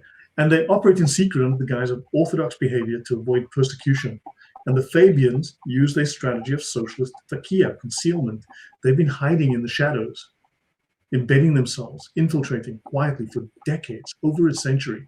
They often presented their most radical ideas, like the total restructuring of the family, in the very boring language of statistics and administrative reports, government reports, to avoid triggering a public backlash. Have you seen a public policy paper saying we're going to import infinite Somalians to rape kids in Rotherham? No, you didn't. They would simply write a report stating, in the interests of improving our GDP, and of course with our aging population, we feel that we need to import younger workers who are going to benefit the gross national product of the country and boost our savings so that we can pay out our retirees in the future. They didn't say we're going to import 1 million rapey, unemployed welfare people who are going to stab you on the high street in Rotherham. Yeah, when you're talking about something that's going to be implemented incrementally over, I mean, these are things that are drawn out over 30, 40, 50 years. They're not working to a 5 or a 10-year plan. It's interesting to know that, because when you look at, say, the feminist movement and abortion, well, abortion started legalizing and promoting fornication and legalizing the murder of children. But then when you start looking at the feminist movement of equal pay, better education, better careers, I think I may have touched on this last week or the week before, what it's done is created a vacuum of a society that doesn't have or have as much children as it should have would have done, because women have now, sort of like for the past, say, 40 years, gone on to have careers, gone on to get education, and are now looking back because they may not have realized it, but they're fallen into a trap of not having children, not settling down with families, and have ended up on their own. So in effect, what I'm trying to say is a vacuum has been created knowingly. That, so if you work into an incremental plan that is working from one generation to the next, or even a generation or two in time, as it were, then you have to create a vacuum, and that vacuum has justified, if you like, the requirement of immigrants to come in.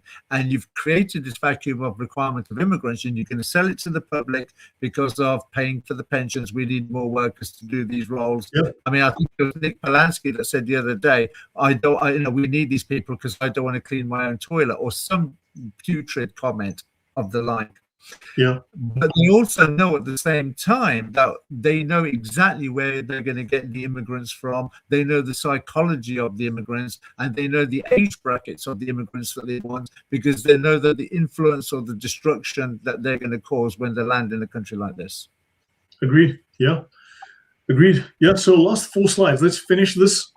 So guys, I get really angry with some of this stuff because one, I look into these and I've got to read all these documents and learn about these very sick people.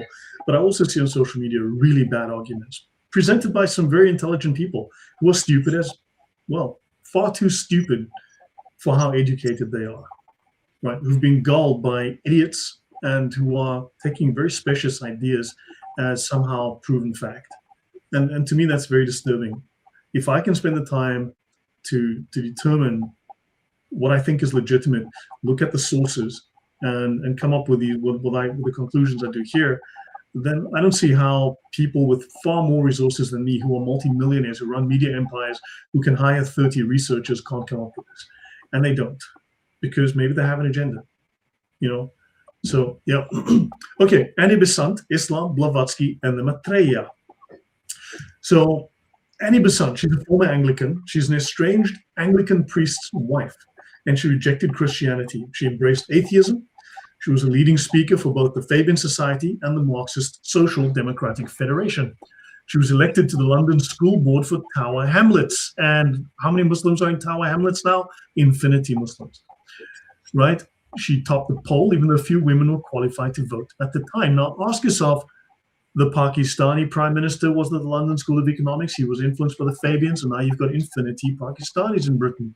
Ask yourself if these connections have any relevance to today, if they stretch back through little old boys networks, if there's anything going on that you don't know about.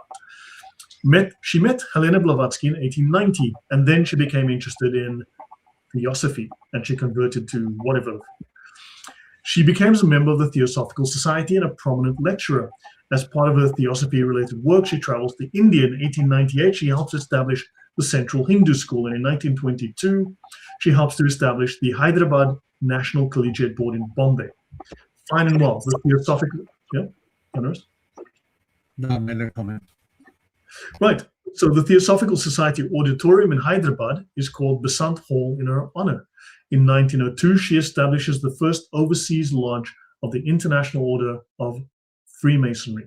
They call it co-Freemasonry because that's female Freemasons. It's like you have women separated from the men, just like in Islam.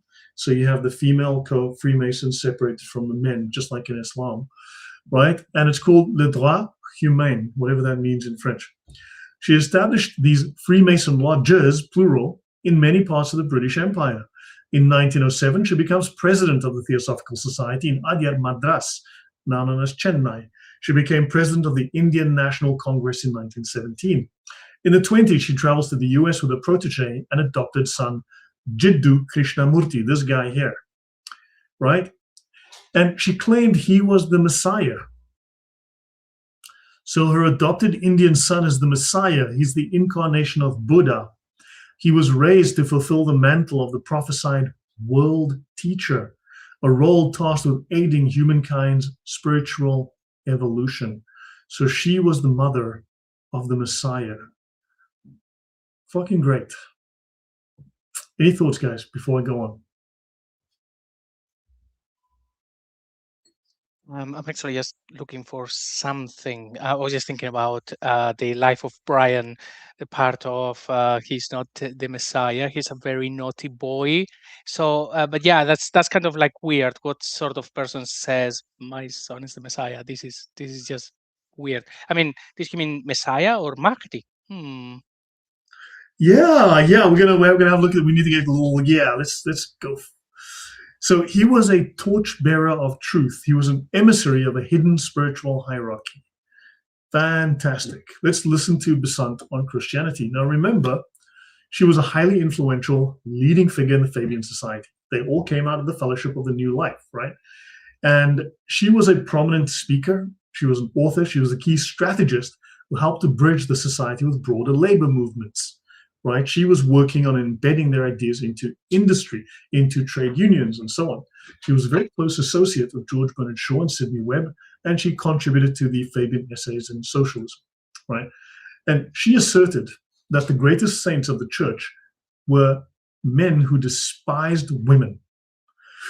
And she said, against the teachings of eternal torture, of the vicarious atonement, of the infallibility of the Bible, I leveled all the strength of my brain and tongue, and I exposed the history of the Christian church with unsparing hand, its persecutions, its religious wars, its cruelties, its oppressions. In other words, she's an anti-Christian propagandist. She hated Christianity, right? You can see here, I'm just going to see the esoteric Christianity. She writes this book, Esoteric Christianity, here by Annie Besant. In the section named Its Evidences Unreliable of her work, Christianity, Besant presents the case of why the Gospels are not authentic. Before about AD 180, she says there is no trace of 4 Gospels amongst the Christians. So these are people who want to perfect their character. They want to become the best possible moral character that a human being can have. They want political power, and they hate Christianity. They hate the Bible. They hate Jesus, and her son is the Messiah. Fantastic, fantastic. In her autobiography, she then follows her chapter on socialism with Through Storm to Peace, right? We're going to peace, the religion of peace and all that, through the peace of theosophy. So she promoted esoteric Christianity by arguing that the religion contains an inner mystical core. She's a Gnostic as well, often obscured by literal dogma, but there's a secret teaching. You see, there's Gnostic teaching in Christianity. In her 1901 work, Esoteric Christianity, she reinterpreted the life of Christ as a symbolic map for the soul's evolution. You too can be the Christ. You too can become a Messiah. You too can have the Christ consciousness. And you can seek to align she tries to align Christian teachings with universal spiritual laws and ancient wisdom. The kind of stuff they talked about, killing the Jews, killing black people, killing people you don't like. Any thoughts, guys, before I go to the last couple of pages? We have 3 more pages to do. When you was talking about like you could be Christ-like, you see many of the evangelical churches talk in that kind of manner. They'll use illustrations. You know, when God created man in His image, He basically created a little God, and they use the analogy of what do cats do? They give birth to cats. What dogs do? They give birth to dogs. So God made Adam, who was a little God. So what would Adam's offspring be? They would be little gods too. So you can is that where all this comes from Annie Besant, do you think? Yeah, I mean, look, the problem is, I need to get back into the Reformation. That's outside the scope of this, but this is very twisted philosophy. We'll have a little look at it, but she has a deep love for Islam. We're going to have a little bit of a look at that in a moment.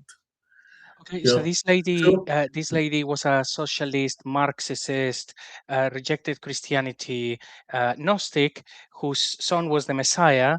And yeah, this is the right person where you need to take your Christianity from. Yes, exactly. The son is the Messiah. And yeah, so let's have a look at IslamicVoice.com, Perspectives, Revisiting Annie Besant's lecture on the beauties of Islam. I'll read you a small section, then we'll go to the article. Islam as a religion is often fairly attacked because it is utterly misunderstood as to the greatness of its prophet and the nobility of his teachings to the world. The 3 chief attacks the Westerns make against Islam are that it is fanatically persecuting and not progressive, that the position of women in Islam is not such as it should be, and lastly, that it does not encourage learning, science, and intellectual endeavor. She dismisses all of these allegations with cogent reasons, often quoting the Holy Quran and the Hadiths. So Annie Besant was defending any false accusations that Islam beats women, treats them as property, and all of these things that apparently we don't know any better about. Annie Besant points out there's no intermixture in his history. This is Muhammad. In the mythic element, his life was led in the glare of history. Muhammad was 100% historical. We have accurate, up-to-date historical. Christ didn't exist, but Muhammad is legit. He was in the 7th century of the Christian era. To quote her, how utterly ignorant are those who attack the Prophet Muhammad. And this is shown by history. Many do not know the history of his life. So simple, so heroic, so noble in its outlines. One of the great lives of historic men. And how simple and frugal his life. He didn't take 20% from all of the theft, the robbery, the caravan robbery, the piracy. No. His life was simple and frugal.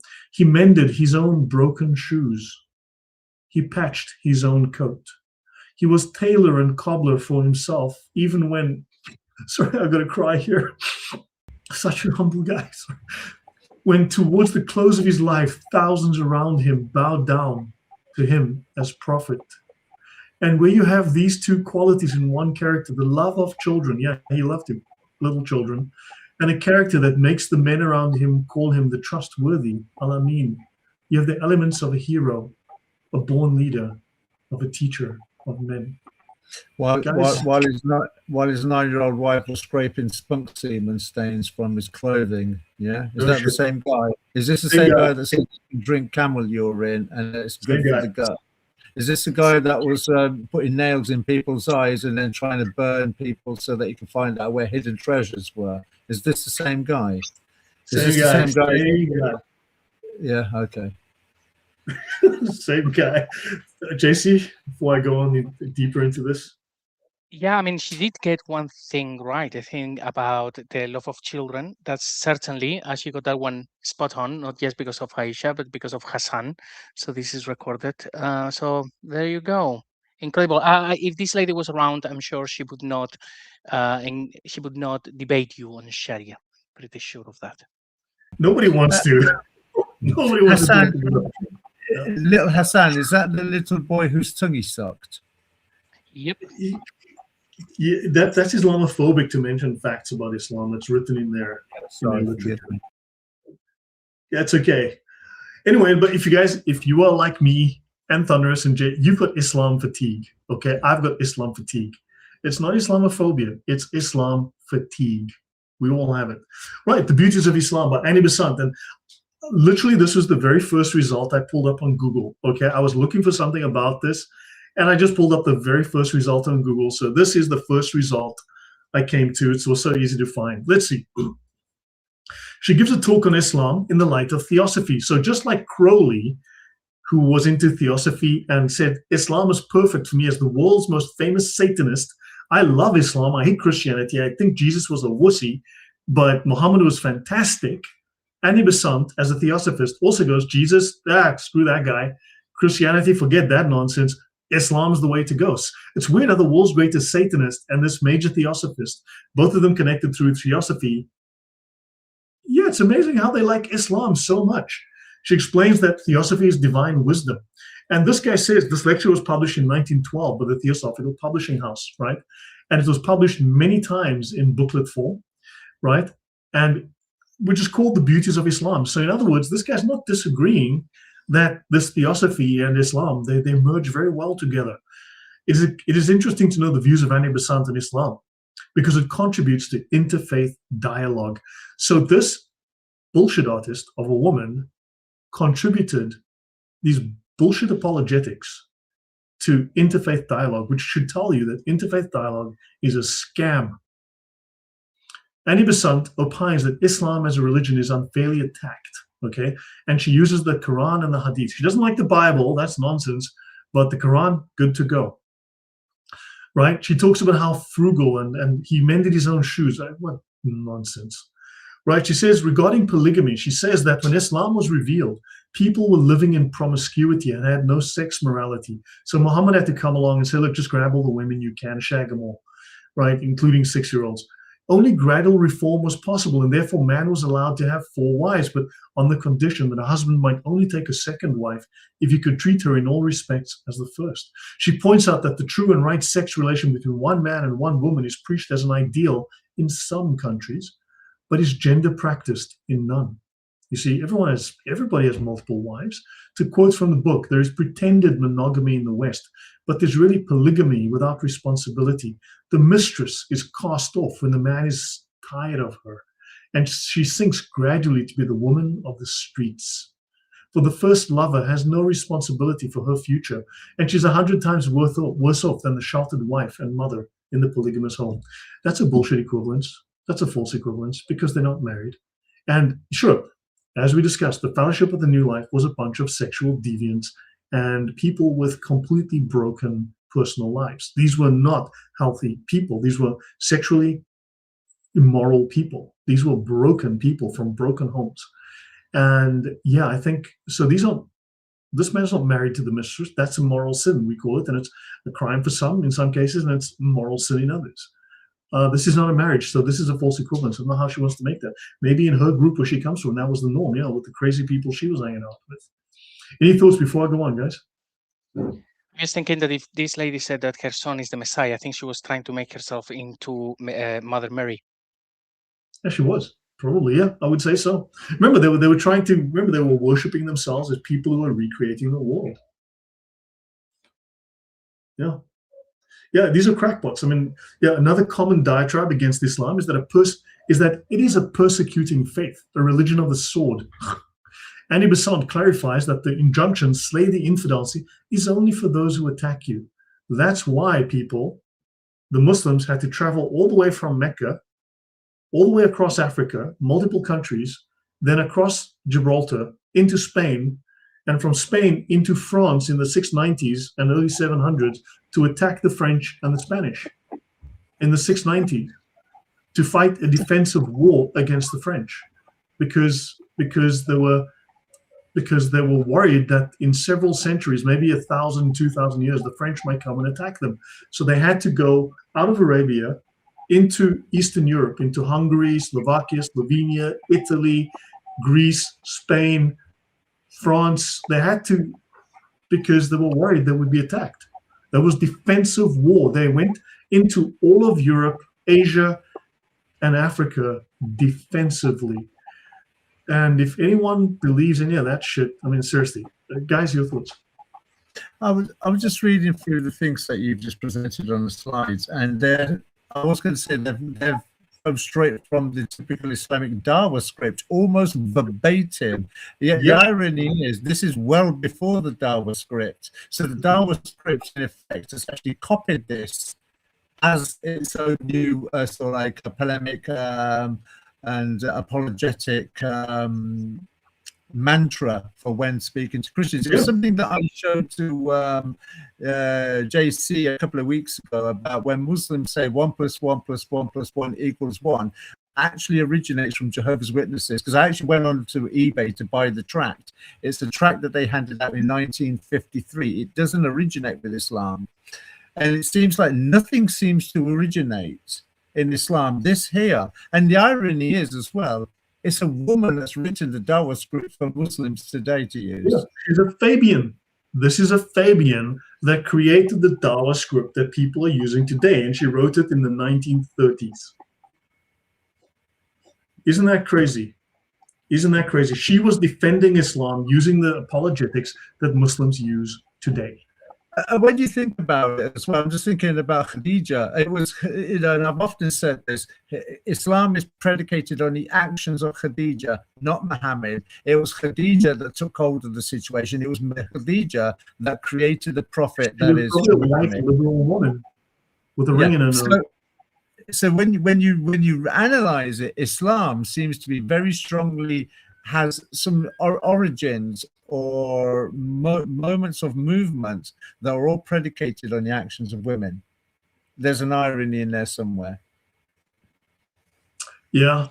No. So finally, she says that,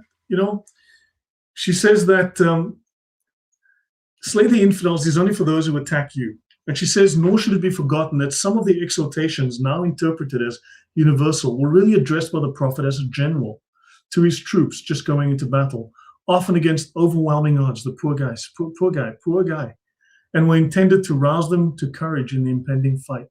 Oh my God, it's so heartbreaking. Oh my God. And she says here that he taught his soldiers to treat their captured foes with utmost kindness. Yeah, that's ISIS need to learn that. And her concluding remarks are pertinent to the present times. And that purpose is the drawing together of Muslims and Hindus, or Muslimans. For India can never become a nation until Hindus, Zoroastrians, Christians, and Muslimans understand each other. Shall we not all put aside theological hatreds and feel alike brothers? Shall we not learn to respect each other's faith and reverence each other's worship? Each should not only love his faith, but also live it and realize that his neighbor's faith is as precious to his neighbor as his own is precious to himself. Oh my God, such beautiful words. Oh my God, this is crazy. Anyone ready to say the Shahada yet? But anyway, so yeah, guys. So she's like a major propagandist for the Fabians. She's an occultist. She's a socialist, and she's big on defending Muslims as if she's a Muslim. She's big on defending Islam as if she's converted to Islam. Isn't that really strange? And she hates Christianity. But we should all get along. And Christianity is false. But okay, that's what she has to tell us. But yeah, guys. So there you go. So let's finish the last couple of slides. So any comment, JC, before I get to the last slide? We have 2 more pages to go. Just say that something like that, say up to 15 years ago, people would read that and say, oh my goodness me, Islam is wonderful. But now people are hyper-educated on Islam. You've discussed this many times before. If any of those things were actually posted on X right now, there would be hundreds, if not thousands of comments, people debunking all of that. So we can see how propaganda that in the past, people would have read that and just accepted it. Now people are like, no thanks, now we know best. Yeah. So we've covered a little bit now about the Fabian Society, its founders, its influence, and you can see literally verbatim how they've influenced Islamic apologetics. They've done more than influence just the Ba'ath Society, the Ba'ath political party in Iraq. They've had their tentacles everywhere. So the Fabian Society, now, first of all, personnel is policy. People is policy. Personnel is policy. If you hire a bunch of Muslims and put them into your cabinet, that's because you've got favoritism going on. If you hire a bunch of pedophiles at the BBC, it's because, well, you have a little thing for that kind of thing, okay? So understand, personnel is always policy. And the personnel at the Fabian Society are some of the worst degenerates in society, some of the worst of human beings, worst of humankind. And just leave it, just think about that. Personnel is always policy. The Fabian Society is not a conspiracy theory. They published their reports openly. Everything that I showed you here is publicly written. I showed you the guy saying it himself. He wants to kill everybody, right? Their statements are public. Their conferences are attended by MPs, journalists, lobbyists, financiers, presidents. Their policy papers do become government legislation. They're not hiding. Their founders hated Christianity, but they loved Islam and gay sex. They've also been betting for 140 years that you would be too busy to look, that you wouldn't see them, you wouldn't see what they do, you wouldn't see who they are, you wouldn't see where they came from. For 140 years, that bet has paid off for them. They now run UK politics and UK policy. They've shaped UK society, they've shaped the UK's law, they've shaped the judiciary, they've shaped politics, they've shaped policing. They are obviously shaping free speech. They're shaping responses to resistance to them. But now public sentiment is changing. Now you've learned something about them. Talk about this. All you've got to do is talk about this. Make it public. It drips through. Believe me, it percolates. You don't have to change the world. Just speak to a few friends. It percolates. It changes public sentiment. Public sentiment changes policy, changes politics. Just talk about this. People need to know the satanic, deviant, ugly, disgusting, Hitler-loving freaks that are at the heart of the deep state in the UK and other places. But this one focused on the UK effectively. These are the people you need to vote out. These are the people you've got to root out. These are the things you need to point a finger at. Shine a light on it. The cockroaches hate the light. So you've been informed. You know who they are. You know what genocidal, inhuman ideas their founders had. You know what influence they've had on modern discourse. You've seen it directly. The Labour government is now spending more on welfare than it is raising in income tax. In the 2025-2026 financial year, the Treasury raised $331 billion in income tax. In the same year, the government spent over $333 billion on welfare.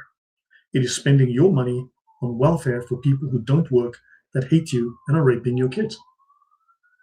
The combined spending on the NHS and social care has now surpassed the total revenue collected from the national insurance contributions and corporation tax combined, the NHS and social care welfare is bankrupting you.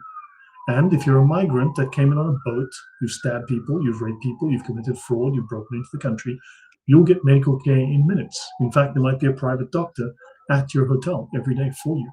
If you're a British citizen, you pay taxes, you've worked hard your whole life, well, you know what? Wait 9 weeks. We'll get back to you. So the Department of Health and Social Care budget is set to exceed $200 billion in the 2025-2026 cycle. So they're bankrupting your country to destroy you and replace you with a group of people that despises you, that is undermining you, that is going to destroy your culture, and then they will be able to destroy it.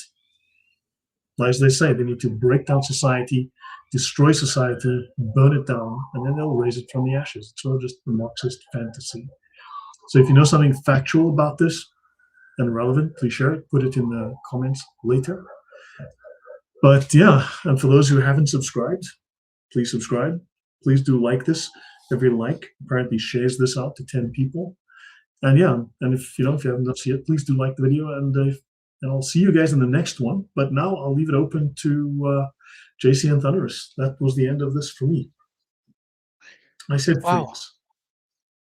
Well, I really need to think about all of this, but certainly the blasphemy laws that are already de facto in the UK and what they are trying to pass into law, and also their affinity to Islam, is making a lot more sense. It looks like this is not a new thing that has happened over the last 10 years, but something that has been a long time in the making. So everything is starting to make sense, unfortunately. Yeah. Yeah, absolutely agree. The relationship between Fabian Society and Islam, to go back 150 years, is quite something to see. I mean, I knew that there were issues, but the research you've done on this, Lloyd, is commendable. Fair play to you. No one, see, again, you should get more subscribers than you have at the moment, because no one does the work that you do. It's same old regurgitated adult jokes and other channels. But to understand what's going on in the world, particularly countries that are secular, people need to know the environment that they're living in order to make the best decisions. Thank you, Lloyd. Welcome. Guys, we can do something. We can just talk about this. Look, 5 years ago, I spoke about the Sharia. No one knew what it was. I was on the fringes, on the outskirts. Now everyone's talking about the Sharia. They may not have every single detail, but people are aware of it now. It's percolated through. There were things that we spoke about, things like the pagan elements within Islam, its pagan roots, the pagan aspects of it. That was an unpopular theory 5 years ago. Now people are openly discussing it. Archaeology is supporting. People are starting to look at the evidence. The question has been broached in public, in academia. So we do make, it might take time, but we do make a difference. Just talk about it. Before they silence you forever, just talk about it. You'd be surprised how that changes. Remember, I spoke to you about totalism and this view of this perfect, what do they call it? You've got this a purism.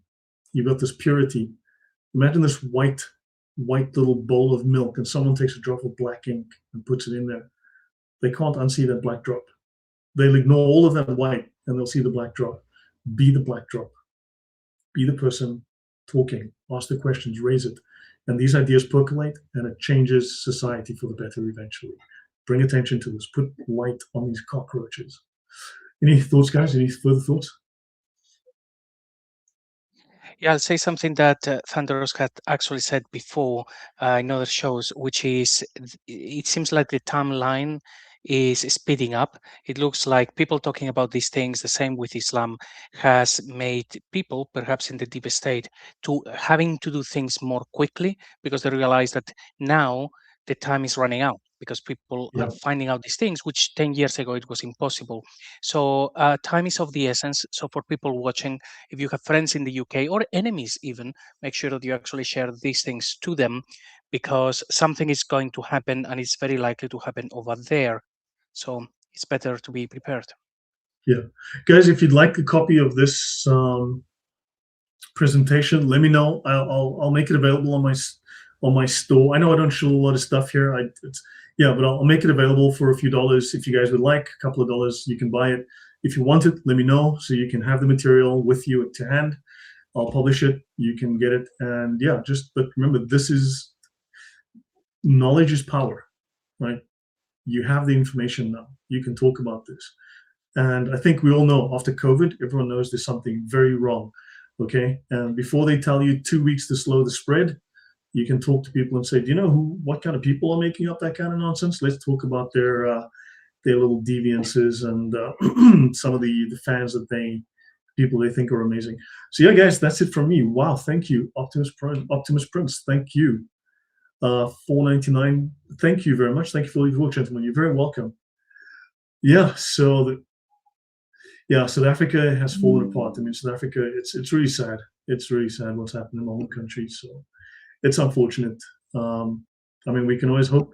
You know what's crazy? You know something? You look at Orania. Orania is the state where it's an Afrikaner-only village, right? Or small little town, effectively.